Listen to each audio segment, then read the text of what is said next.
ओम श्री गणेशाय नमः। ओम श्री गणेशाय नमः। ओम श्री गणेशाय नमः। ओम नमः शिवाय। ओम नमः शिवाय। ओम नमः शिवाय। देवियों, सज्जनों, साथियों, दोस्तों, सभी को नमस्कार। कथा प्रारंभ करते हैं। एक बार पार्वती जी ने भगवान शंकर से पूछा कि काल के ज्ञान के बारे में बताइए। काल चक्र के विषय में भगवान शंकर ने बताया, हे देवी, ऋतुकाल का ज्ञान उस समय होता है जब व्यक्ति का शरीर पीला पड़ जाए और लालिमा शरीर के ऊपरी भाग में आ जाए। ऐसी अवस्था में 6 महीने के अंदर उसकी मृत्यु निश्चित है। जो व्यक्ति अन्य व्यक्तियों का कोलाहल न सुन सके, उसकी भी मृत्यु 6 माह के भीतर निश्चित है। जो व्यक्ति सूर्य, चंद्रमा आदि को न देख सके और उसे अन्य वस्तु काली दिखाई देने लगे, ऐसा व्यक्ति की मृत्यु 6 माह के अंदर निश्चित है। जिस व्यक्ति का दायां हाथ 7 दिन तक फड़कता रहे तो उसकी मृत्यु 1 माह के में निश्चित है। जिस व्यक्ति का शरीर कांपने लगे और तालू सूखने लगे तो वह भी 1 माह के तक जीवित रहेगा। जिस व्यक्ति की नाक बहने लगे और मुख एवं कंठ सूख जाए, वह व्यक्ति 6 मास के अंदर मर सकता है। इसी तरह यदि किसी व्यक्ति की जीभ मोटी हो जाए और दांत गीले से रहें, उसकी आयु 6 माह समझनी चाहिए। जिस व्यक्ति को अपना प्रतिबिंब दर्पण में और जल में दिखाई देना बंद हो जाए या विकृत रूप से दिखाई दे, उस व्यक्ति की भी आयु 6 मास समझनी चाहिए। जिस व्यक्ति की अपनी छाया में मस्तक न दिखाई दे या उसकी छाया बिल्कुल न दिखाई दे, उस व्यक्ति की आयु 6 माह शेष समझनी चाहिए। जिस व्यक्ति को सूर्य की किरणें दिखाई देनी बंद हो जाए, उसी आयु 1 सप्ताह शेष समझनी चाहिए। जिस व्यक्ति को अरुधंती तारा, महायान, चंद्रमा, तारागण दिखाई देने बंद हो जाए, उसकी आयु 1 माह शेष समझनी चाहिए। जिस व्यक्ति को रात्रि में इंद्रधनुष और दिन में उल्कापात दिखाई देने लगे तथा अपने पास गिद्ध और कौवे उड़ते दिखाई देने लगे, वह 6 महीने से अधिकतर जीवित नहीं रह सकता। जिस व्यक्ति को सप्तऋषि मंडल और स्वर्ग का मार्ग दिखाई देना बंद हो जाता है, वह 6 माह तक जीवित रह सकता है। जिस व्यक्ति को नीले रंग की मक्खियां घेरने लगे, उसकी आयु 1 माह शेष समझनी चाहिए। किसी व्यक्ति को अपनी मृत्यु तिथि जाननी हो तो वह स्नान करके दूध और सुगंधित फूलों को दोनों हाथ में लेकर मसलना चाहिए। उस समय उसके मन में शुभ विचार होने चाहिए। इसके बाद प्रतिपदा से तिथियों की गणना प्रारंभ करे। हाथों में संपुटाकार कर ले, पूर्व दिशा में मुंह करके 108 बार नवाक्षर मंत्र का जाप करे। हाथ में के पैरों को बार बार देखते रहे। जिस पौरवे में ब्रह्म के समान चिन्ह दिखाई दे, इसी पौरवे की गणना क्रमशः करे तथा उस तिथि को ही अपनी मृत्यु तिथि समझे। काल चक्र के निवारण का उपाय। पार्वती जी शिव जी से बोली, हे नाथ, आपने काल चक्र का तो वर्णन कर दिया, अब इस काल चक्र से बचने का भी उपाय बताइए। शिव जी ने बताया, हे देवी, मैं तुम्हें प्राणियों के हित के लिए काल चक्र से बचने का उपाय बताता हूँ। जब पंचभूतों पृथ्वी, जल, वायु, आकाश और तेज का संयोग होता है, तभी इस भौतिक शरीर की उत्पत्ति होती है। इन पंचभूतों में आकाश व्यापक रूप है, उसमें सभी वस्तुएं लीन हो जाती हैं। पार्वती जी बोली, हे प्राणनाथ, उस घोर कराल रूप काल को तो आपने भस्म कर डाला। इसके बाद उसके द्वारा आपकी स्तुति करने पर प्रसन्न हुए, तब वह अपनी प्रकृति में स्थित हुआ। अब वह काल किस तरह मारा जा सकता है, उसको जीतने का कोई उपाय बताइए। शिव जी बोले, हे प्राणेश्वरी, आपको यह तो बात ज्ञात ही है कि शरीर 5 भौतिक पदार्थों से निर्मित है। उन्हीं पंचभूतों में इसका विलय होता है। आकाश से वायु उत्पन्न होती है, वायु से तेज, तेज से जल और जल से पृथ्वी। जल के 4, तेज के 3, वायु के 2 और आकाश के 1 ही गुण है। गुण तो केवल शुभ, स्पर्श, रूप, रस, गंध, ये 5 ही हैं। इनमें क्रमशः 1-1 गुण कम होता जाता है। योगी जन इन्हीं गुणों को जीतने का विचार करते हैं। अनश्वर मुक्ति का कारण तो यह शब्द रूप ब्रह्म है। जब योगी को अभ्यास के द्वारा ज्ञान प्राप्त हो जाता है, तब उस परम सुख की प्राप्ति होती है। इस तत्व को न जानने वाले व्यक्ति ही काल के चंगुल में फंसते हैं। इस तत्व का ज्ञान हो जाने पर मुक्ति हो जाती है। यह नाद अनाहत है, जिसका वर्णन नहीं किया जा सकता। इस अनाहत नाद से 9 शब्द उत्पन्न होते हैं, जिनके नाम हैं घोष, कास्य, श्रृंग, घंटा, वीणा, वंजस, दुंदुभी, शंख तथा मेघ गर्जन। मनुष्य इन 9 नाद का त्याग करे और तुकार शब्द का अभ्यास करे। योगी व्यक्ति इस अभ्यास को करता हुआ पाप पुण्य में लिप्त नहीं होता और इसी कारण मृत्यु पर विजय प्राप्त कर लेता है। पार्वती जी ने शिव जी से पूछा, हे स्वामी, योगी वायु का पद कैसे प्राप्त करता है? कृपया इसे मुझे बताइए। शिव जी ने बताया, हे पार्वती सुनो, देहरी में रखे दीपक की तरह हृदय में स्थित वायु अंदर और बाहर दोनों तरफ प्रकाश करती है।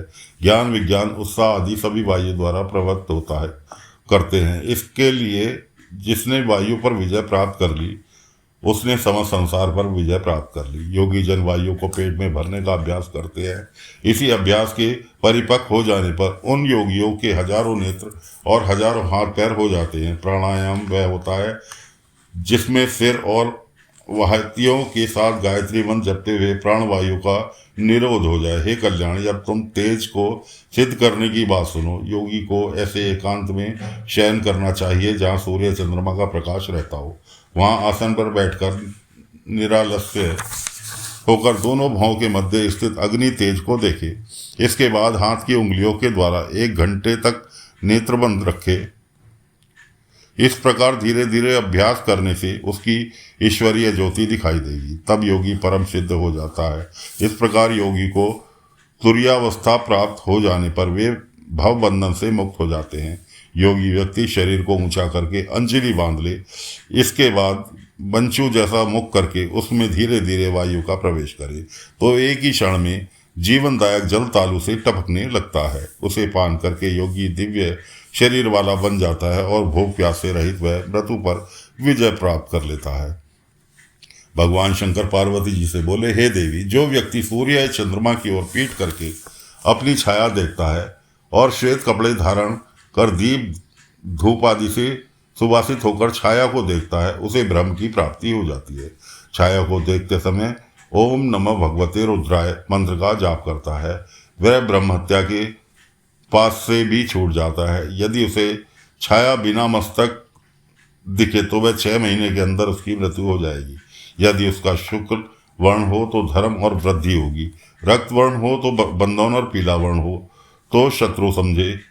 यदि छाया बिना नाक की हो तो मृत्यु बंदूक की या भूख का डर होता है। यदि छाया में कटी न हो तो पत्नी की मृत्यु और पैर न हो तो विजो होता है। छाया देखते समय 1 वर्ष तक नवाक्षर मंत्र का जाप करता रहे तो उसे सभी सिद्धियों की प्राप्ति हो जाती है। हे पार्वती, अब द्विजों के सिर पर रहने वाली परम गुण खेचरी विद्या भी सुनो। यह दृश्या निश्चला सनातनी बिंदु मृगालिनी है। वेद भी इसकी स्तुति करते हैं। योगी जन इसी मालिनी विद्या के दर्शन से सफल होते हैं। योग के द्वारा सभी सिद्धियां प्राप्त हो जाती हैं तथा अभ्यास के द्वारा ज्ञान और मोक्ष की प्राप्ति होती है। प्रधान पुरुष परमात्मा ही ब्रह्मा बनकर सृष्टि की रचना करते हैं। सृष्टि की रचयिता ब्रह्मा, इसके पालनकर्ता विष्णु, इसके संहारकर्ता रुद्र माने जाते हैं। स्वयंभू ब्रह्मा जी के सामने सबसे पहले जल उत्पन्न किया। जल में नारायण निवास करते हैं। ब्रह्मांड रूपी अंडा जल में ही उत्पन्न हुआ। भगवान ने उस अंडे को 2 भागों में विभाजित कर दिया। ऊपर का भाग आकाश और नीचे का भाग पृथ्वी बना दिया। आकाश में 10 दिशाओं की रचना हुई। पृथ्वी पर सबसे पहले मरीचि, अत्रि, अंगीरा, पुलस्त्य, पुलह, ऋतु, वशिष्ठ आदि ऋषियों की रचना हुई। ब्रह्मा जी के क्रोध से रुद्र की उत्पत्ति हुई। इसके पश्चात रंगवेद, यजुर्वेद, समावेद, अर्थवेद आदि वेदों का निर्माण हुआ। वक्ष स्थल में पितर, जंघाओं में मानव और नीचे के भाग से दानों की उत्पत्ति हुई। प्रजा की वृद्धि कम होने के कारण आधे भाग से पुरुष तथा आधे भाग से नारी का जन्म हुआ और उनके द्वारा मैथुनी सृष्टि की रचना हुई। इस प्रकार ब्रह्मा जी ने संपूर्ण चराचर जगत की रचना की। जब ब्रह्मा जी ने सृष्टि की रचना की तो प्रजापति को शतरूपा आयोजिनीता पत्नी के रूप में प्राप्त हुई। शतरूपा के 100 दिव्य वर्षों तक तपस्या करने के पश्चात प्रजापति के रूप में प्राप्त हुए। वहीं पुरुष स्वयंभू उत्पन्न होकर मनु के नाम से प्रसिद्ध हुए। फिर विराट पुरुष से वीरिका पुत्री उत्पन्न हुई। उसने प्रियव्रत और उत्तानपाद उत्पन्न हुए। धर्म की पुत्री सुनीति का उत्तानपाद से विवाह हुआ। उत्तानपाद और सुनीति के तेजस्वी पुत्र ध्रुव का जन्म हुआ। ध्रुव की पुष्टि और धान्य नामक 2 पुत्र उत्पन्न हुए। पुष्टि के 5 पुत्र हुए। पुष्टि के ज्येष्ठ पुत्र रिपु के चाक्षुक हुए, चाक्षुक के वरुण नामक पुत्र हुआ। पुरु की अगेन्य पत्नी के अंग आदि 6 पुत्र उत्पन्न हुए। अंग की सुनीता नामक पत्नी ने से वेन नामक पुत्र हुआ। वह महापापी निकला, जिसे ऋषियों ने हुंकार द्वारा मृत्युलोक पहुंचा दिया। सुनीता की प्रार्थना पर वेन ने शरीर को मथा गया। उसके सीधे हाथ के मथन से विष्णु के अवतार राजा पृथु का जन्म हुआ। राजा पृथु के प्रजा की भलाई के लिए पृथ्वी का दोहरण किया और राजसूर्य यज्ञ किया। राजा पक्षु के हर्षर्व और विश्वजीत नाम के 2 पुत्र हुए। ये दोनों संसार में बहुत प्रसिद्ध हुए।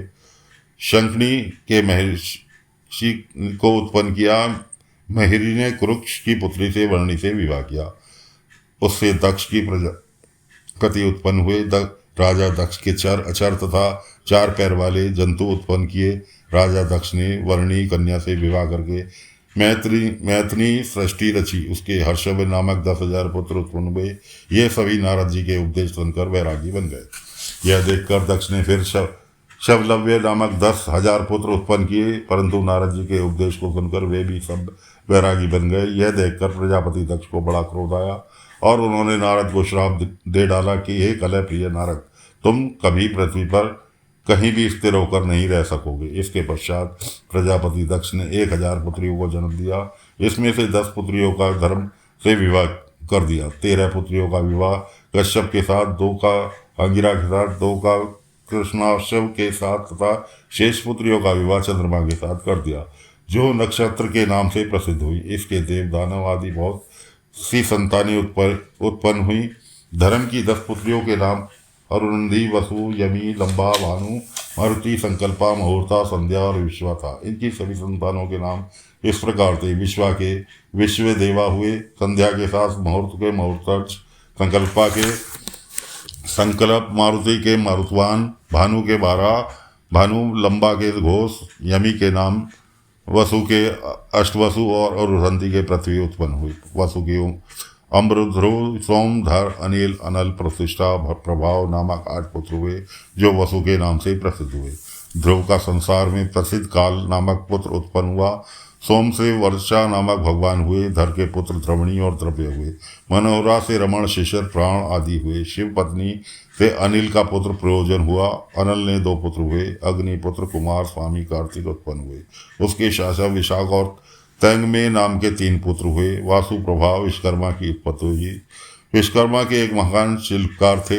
रहवत, अज्ञ, भीम, वाम्र, उग्र, वृषाक, कपि, उज्जैकपात, अहिर्बंधु, बहुरूप तथा महान नाम के या 11 रुद्र हुए। वैसे तो रुद्रों की संख्या करोड़ों में है, परंतु अजय, पाद, अहिर्बंधन, कृष्टा, वीरवान, हर, बहुरूप, त्र्यंबक, अथय, रजित, व्यवाकपि, शंभु, करपति तथा रेवत 11 रुद्र संसार के स्वामी हैं।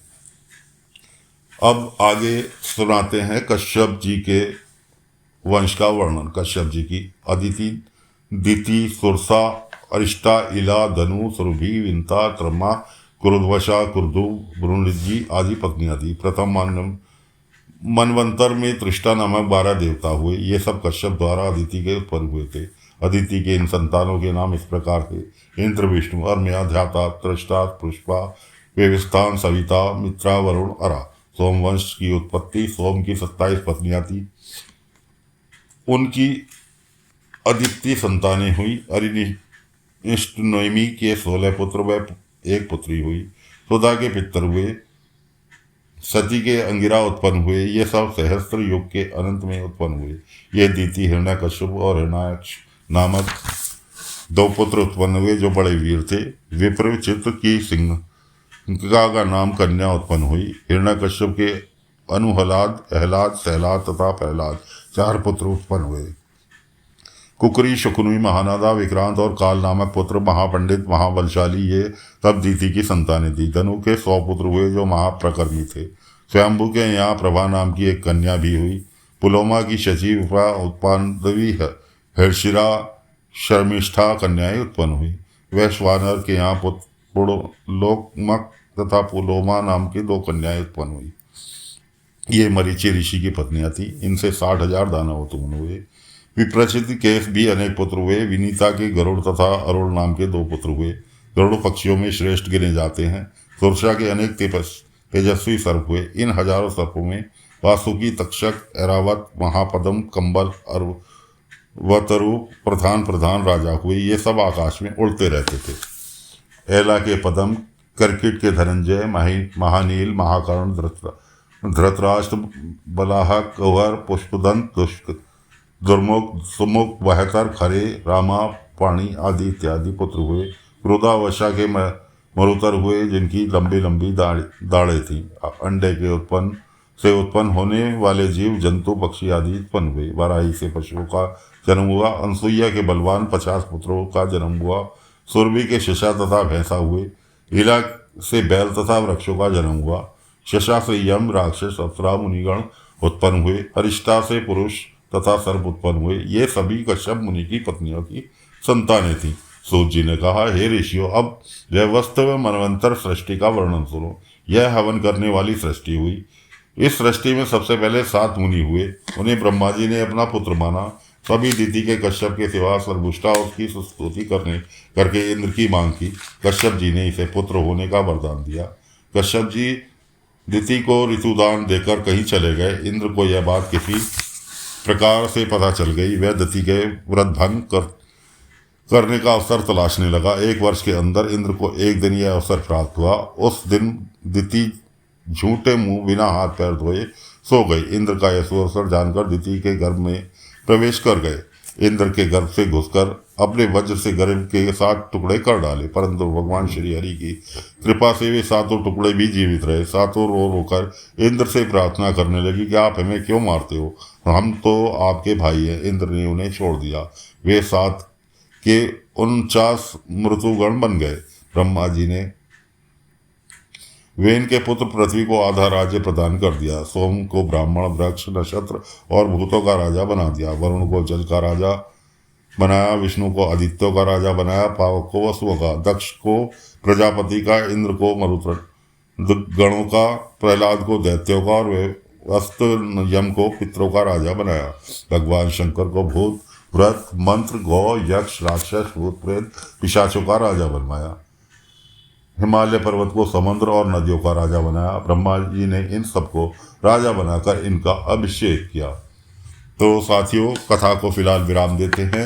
अगली अंक में लेकर हाजिर होंगे व्यास जी के जन्म की कथा, कि जिन व्यास जी ने इतने वेदों का निर्माण किया, उन व्यास जी का जन्म कैसे हुआ। इस कथा को अगले अंक में लेकर आ रहे हैं। तब तक के लिए आज्ञा दीजिए। ओम नमः शिवाय, ओम नमः शिवाय, ओम नमः शिवाय।